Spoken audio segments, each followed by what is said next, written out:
शेतकऱ्यांनी पुकारलेला संप म्हणजे स्वतःच्या पायावर कुऱ्हाड मारून घेण्यासारखं असल्याचं मत भारिप बहुजन महासंघाचे अध्यक्ष प्रकाश आंबेडकर यांनी केलं। ते अकोल्यात पत्रकार परिषदेत बोलत होते। शेतकऱ्यांच्या संपातून शेतकऱ्यांचं नुकसान होणार असल्याचं ते म्हणाले। दरम्यान याच पत्रकार परिषदेत प्रकाश आंबेडकर यांनी खळबळजनक वक्तव्य केलं। 2018 मध्ये होणाऱ्या अकोला जिल्हा परिषद निवडणुकीत ईव्हीएम ऐवजी मतपत्रिका वापरण्याची मागणी केली। असं न झाल्यास आपण मतदान केंद्र उद्ध्वस्त करू असं ते म्हणाले। आंबेडकर यांच्या वक्तव्यामुळे त्यांचा वाद निर्माण होण्याची शक्यता आहे।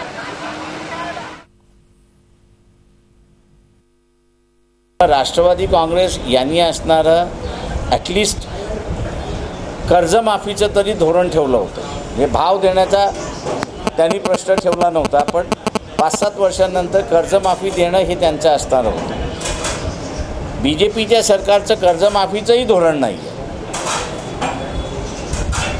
त्याच्यामुळे आत्ता जे शेतकऱ्यांनी आंदोलन उभं केलेलं आहे हे सरकारपेक्षा त्यांचा जो ग्राहक आहे त्याच्या विरोधातलं हे आंदोलन आहे। हे सरकारच्या विरोधातलं आंदोलन नाही। हा शेतकऱ्यांनी एक लक्षात घेतला पाहिजे की जोपर्यंत हे सरकार ते पाडत नाही तोपर्यंत कर्जमाफीचं सरकार येणार नाही। झी 24 तास रहा एक पाऊल पुढे।